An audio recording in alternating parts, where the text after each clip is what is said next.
¿Por qué tantas religiones antiguas cuentan historias casi idénticas a la de Jesús, mucho antes de que naciera? Dioses que nacen de forma milagrosa, que tienen seguidores, que mueren y que vuelven a la vida. ¿Es coincidencia o Jesús forma parte de un patrón mucho más antiguo? Para entenderlo, tenemos que retroceder miles de años. Civilizaciones separadas por miles de kilómetros, sin contacto entre ellas, repitiendo el mismo relato. Un nacimiento milagroso, un salvador, seguidores, una muerte y algo aún más inquietante: una resurrección. Entonces la pregunta es inevitable: ¿por qué se repite este patrón una y otra vez en la historia? ¿Es coincidencia? ¿O la historia de Jesús ya existía mucho antes? Porque cuando empiezas a mirar las historias antiguas, descubres algo que casi nadie te cuenta. Dioses egipcios, persas, hindúes, griegos, todos con elementos que te van a resultar demasiado familiares. Y cuanto más profundizas, más difícil es ignorarlo. Así que la pregunta no es solo si se parecen. La verdadera pregunta es: ¿qué está pasando realmente aquí? Para entender de dónde viene este patrón, tenemos que viajar miles de años atrás, hasta una de las civilizaciones más antiguas de la historia, el Antiguo Egipto, porque allí encontramos una historia que resulta inquietantemente familiar. Osiris era uno de los dioses más importantes del Antiguo Egipto. No solo representaba la muerte, sino también la vida después de ella. Era un rey justo, respetado y símbolo de orden.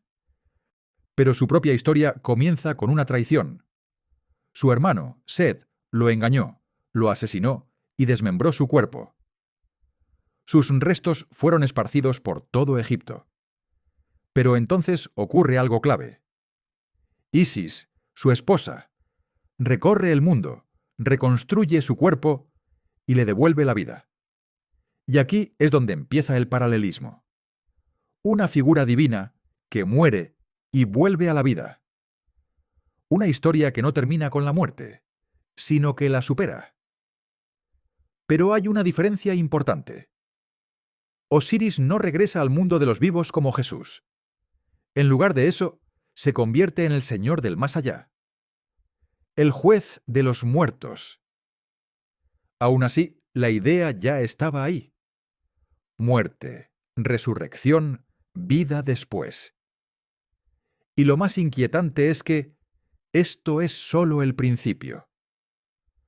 Porque la siguiente figura no solo repite este patrón, sino que se acerca aún más a la historia que conocemos.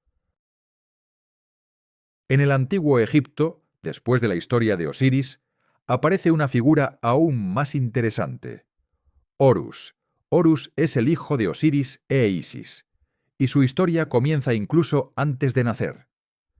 Tras la muerte de Osiris, Isis logra devolverle la vida el tiempo suficiente para concebir un hijo.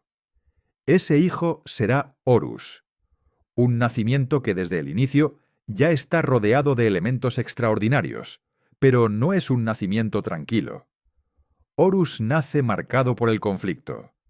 Set, el mismo dios que asesinó a Osiris, intenta eliminar cualquier amenaza a su poder, y eso incluye al hijo que aún no ha crecido. Aún así, Horus sobrevive, crece oculto, protegido, hasta que llega el momento de enfrentarse a su destino. Y ese destino es claro: derrotar a Seth y restaurar el orden.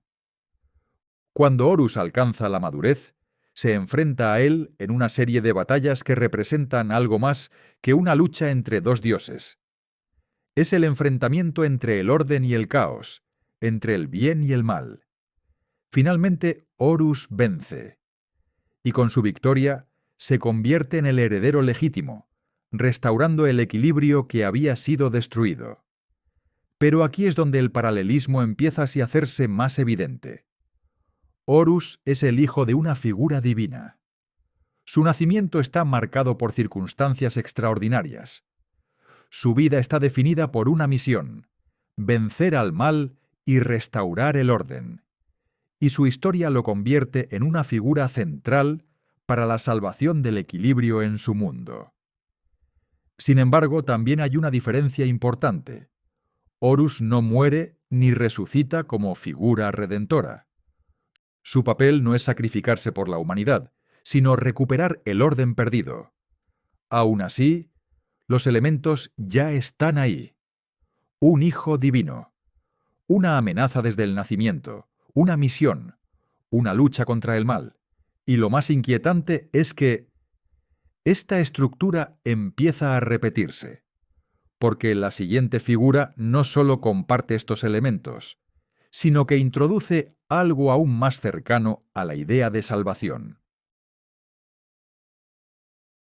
Y lo más inquietante es que esta estructura empieza a repetirse, pero lo que vas a escuchar ahora puede cambiar completamente la forma en la que entiendes todo esto, porque la siguiente figura no solo comparte elementos con la historia de Jesús, sino que además surge en un contexto muy concreto, uno que conecta directamente con el mundo en el que el cristianismo comenzaría a expandirse.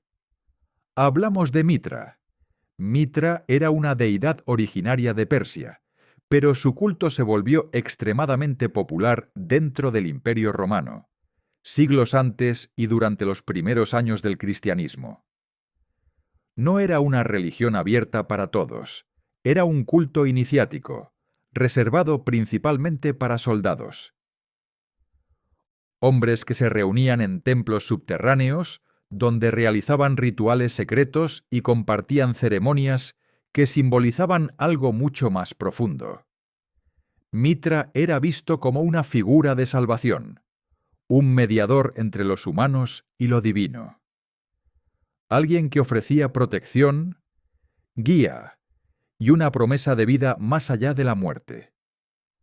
Sus seguidores participaban en rituales que incluían comidas simbólicas, actos que reforzaban la unión entre ellos y su Dios. Y aquí es donde empiezan a aparecer los paralelismos. Una comunidad de creyentes, un vínculo directo con la salvación, rituales compartidos, y una figura central que actúa como puente entre lo humano y lo divino. Todo esto en el mismo entorno cultural en el que el cristianismo empezaría a crecer. Pero como en los casos anteriores, también hay diferencias importantes. La historia de Mitra no gira en torno a una muerte y resurrección como la de Jesús. Su mito principal está centrado en el sacrificio de un toro, un acto simbólico del que surge la vida. No hay un sacrificio personal redentor en el mismo sentido. Pero aún así, las similitudes en la estructura del culto, en la idea de salvación y en la conexión entre Dios y seguidores son difíciles de ignorar. Y lo más interesante es que esto no se queda aquí, porque la siguiente figura no solo comparte símbolos, sino algo que reconocerás al instante. Porque la siguiente figura introduce un elemento que, incluso hoy, sigue siendo profundamente simbólico: el vino. En la antigua Grecia, Dionisio era el dios del vino, la celebración y la transformación. Pero su historia va mucho más allá de fiestas y rituales. Dionisio también tiene un origen extraordinario. En algunas versiones del mito, es hijo de Zeus, el dios supremo, lo que lo convierte en una figura con naturaleza divina desde su nacimiento. Sin embargo, su vida no es sencilla. Es rechazado, perseguido y obligado a vagar, acompañado por seguidores que creen en él y en lo que representa. Dionisio no solo trae el vino, trae una experiencia, un estado de transformación, una ruptura con lo anterior. y el acceso a algo nuevo. Sus seguidores participaban en rituales intensos, donde el vino no era solo una bebida, era un símbolo, un medio para conectar con lo divino, para trascender lo humano. Y aquí es donde el paralelismo empieza a llamar la atención. El vino como elemento central, una figura divina que reúne seguidores, una experiencia que transforma, que cambia a quien la vive. Pero hay algo aún más interesante. En algunas tradiciones, Dionisio también está asociado con la idea de muerte y renacimiento. No de forma literal como en otras deidades, pero sí como un ciclo de destrucción y retorno, de pérdida y transformación. Sin embargo, también hay diferencias claras. Dionisio no es un salvador moral. No viene a redimir pecados ni a ofrecer una salvación universal. Su mensaje no es ético, es experiencial. No busca cambiar el comportamiento humano, sino alterar la percepción. Aún así, los símbolos empiezan a acumularse.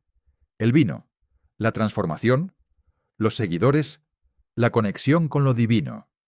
Y cuanto más avanzamos, más difícil se vuelve ignorar el patrón. Porque lo que viene ahora nos lleva aún más lejos, a otra cultura, a otra parte del mundo, pero con una historia que vuelve a sonar demasiado familiar. Porque lo que viene ahora nos lleva a miles de kilómetros de distancia, a la India antigua, a una historia que cuando la escuchas empieza a resultar inquietantemente familiar. Krishna. Krishna es una de las figuras más importantes del hinduismo. Considerado una encarnación divina, un ser que desciende al mundo con un propósito. Pero su historia comienza con un nacimiento que ya marca la diferencia. Según los textos antiguos, Krishna nace en un momento de gran peligro. Un rey, Kamsa, había recibido una profecía, una advertencia clara. El hijo que estaba por nacer sería su perdición, y su reacción fue inmediata: eliminar la amenaza. Ordenó la muerte de todos los niños que pudieran representar ese destino. Pero Krishna sobrevive. Es escondido, protegido y criado lejos del peligro. Desde el inicio, su vida está marcada por una idea clara. Su existencia tiene un propósito. A medida que crece, Krishna demuestra una naturaleza extraordinaria. Realiza actos que van más allá de lo humano. Enseña, guía, y se convierte en una figura central para quienes lo siguen. Pero aquí es donde el paralelismo empieza a intensificarse. Un nacimiento rodeado de peligro. Un gobernante que intenta eliminarlo desde el inicio. Una figura divina encarnada en forma humana. Y una vida dedicada a guiar a otros. Elementos que, cuando se colocan uno junto a otro, empiezan a dibujar una estructura conocida. Sin embargo, también hay diferencias importantes.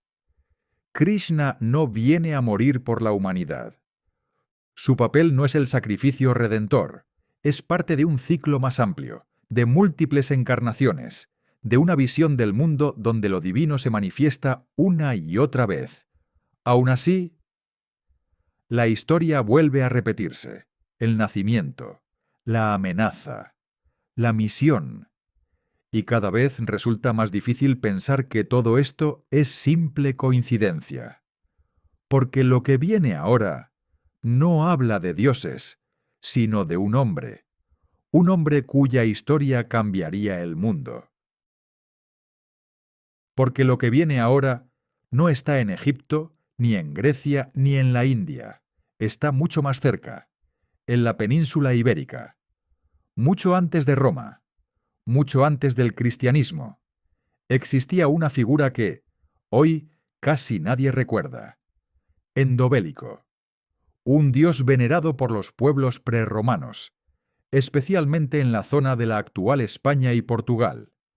Su culto estaba profundamente ligado a algo muy concreto: la sanación, Pero no solo del cuerpo, también del alma. Las personas acudían a sus santuarios buscando respuestas, buscando curación, buscando algo más allá de lo físico. Se cree que muchos de estos rituales incluían sueños, visiones, experiencias en las que el creyente entraba en contacto con lo divino. Endobélico no era un dios lejano, era una presencia cercana, un intermediario, alguien al que acudir en momentos de necesidad. Y aquí es donde empieza a aparecer el paralelismo. Personas que buscan sanación, un lugar sagrado al que acudir, una conexión directa entre lo humano y lo divino, una figura que actúa como puente. Pero hay algo aún más interesante.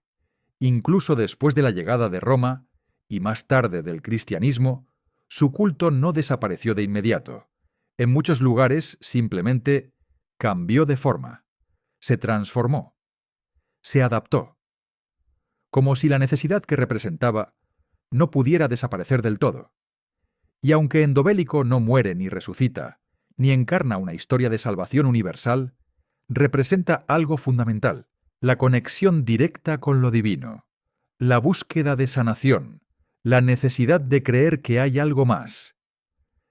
Y en este punto, el patrón ya no es solo una historia, es una constante, una idea que aparece una y otra vez, en distintas culturas, con distintos nombres, pero con una esencia sorprendentemente similar. Y lo que viene ahora nos devuelve otra vez a los dioses que mueren y regresan. Y justo cuando parece que el patrón empieza a diluirse, vuelve a aparecer, y esta vez de forma mucho más clara. Porque hay culturas donde la historia no solo se repite, sino que se convierte en el centro de todo. Atis. En la antigua Frigia, Atis era una figura profundamente ligada a la naturaleza, a la vida y a la muerte. Su historia está marcada por un destino trágico. Según el mito, Atis muere, pero su muerte no es el final. Está conectada con un ciclo, un proceso de renovación, porque después de su muerte llega el retorno, un regreso que simboliza algo mucho más grande, el renacimiento de la vida, el inicio de un nuevo ciclo. Sus seguidores no veían su historia como un simple relato. La vivían, la celebraban, a través de rituales que representaban ese paso de la muerte a la vida. Y aquí el paralelismo vuelve a ser evidente. Una figura que muere, y cuyo retorno trae renovación. Pero Atis no está solo, porque en otra parte del mundo, mucho antes, ya existía una historia sorprendentemente similar, Tamuz, también conocido como Dumuzi, una deidad de la antigua Mesopotamia, asociado con la fertilidad, con la vida, con la naturaleza y, una vez más, con la muerte. Tamuz desciende al inframundo, desaparece, y su ausencia se siente. La tierra se seca, la vida se detiene, todo cambia, pero después regresa y con él vuelve la vida. Vuelve la fertilidad, vuelve el ciclo. Y otra vez, el mismo patrón. Muerte, ausencia, retorno, renovación. Pero aquí hay una diferencia importante. Ni Atis ni Tamuz mueren por la humanidad. No hay un sacrificio con intención redentora. No hay una salvación universal. Lo que representan es otra cosa, el ciclo natural de la vida, la conexión entre muerte y renacimiento. Aún así, la idea sigue ahí. La muerte no es el final, es un paso, y cuanto más avanzamos, más evidente se vuelve algo. No estamos viendo historias aisladas, estamos viendo una estructura que se repite, una y otra vez. En distintas culturas, en distintos momentos, con distintos nombres. Y lo que viene ahora lleva este patrón a otro nivel. Y cuando parece que ya hemos visto suficiente, el patrón vuelve a aparecer, una vez más, en otra cultura, con otro nombre. Adonis. En la antigua Grecia, Adonis era una figura asociada con la belleza, pero también con algo mucho más profundo. Su historia está marcada por la tragedia. Adonis muere, y con su muerte todo cambia. La naturaleza se detiene, la vida parece apagarse, pero no es el final, porque una vez más llega el retorno. Adonis regresa, y con él vuelve la vida, vuelve el ciclo, vuelve el renacimiento, y otra vez el mismo esquema: muerte, ausencia, regreso, renovación.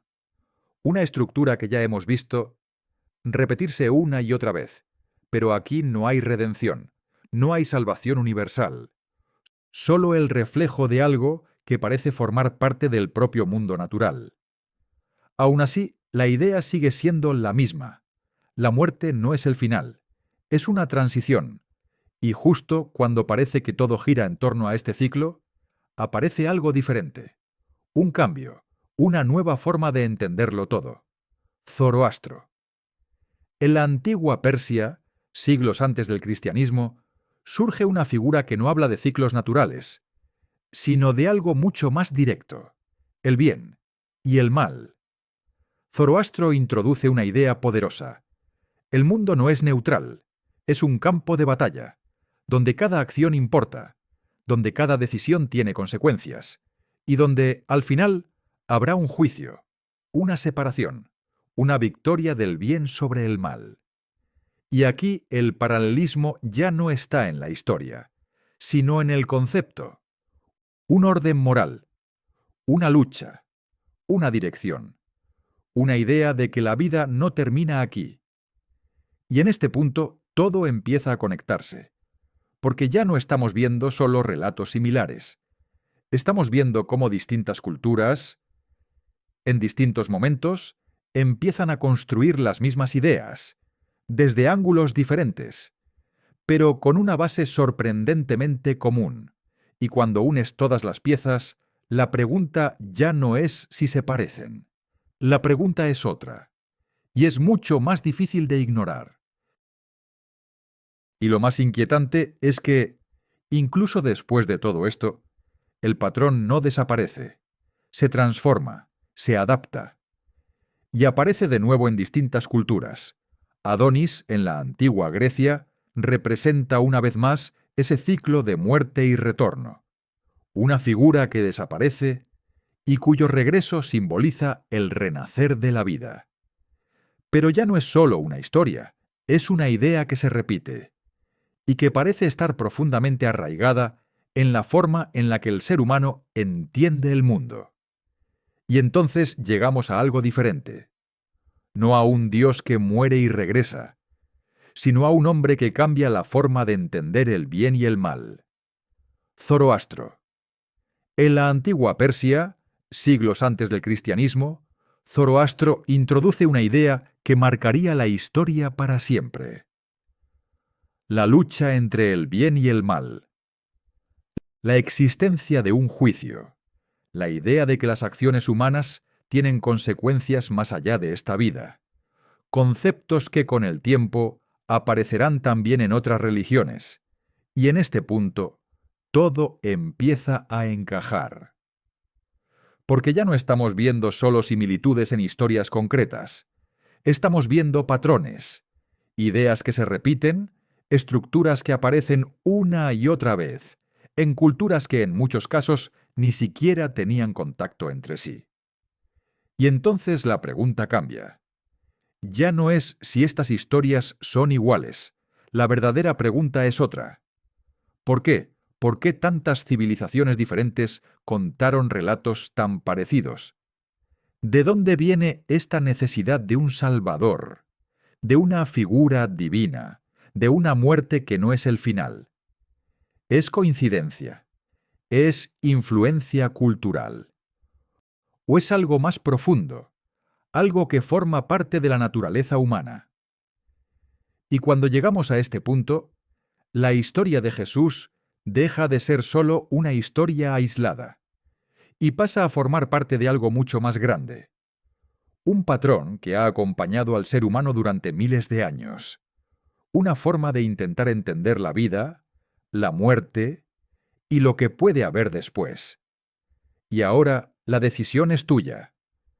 ¿Estamos ante historias independientes que por alguna razón se parecen? ¿O estamos viendo diferentes versiones de una misma idea? Porque a veces las respuestas no están en lo que creemos, sino en lo que se repite.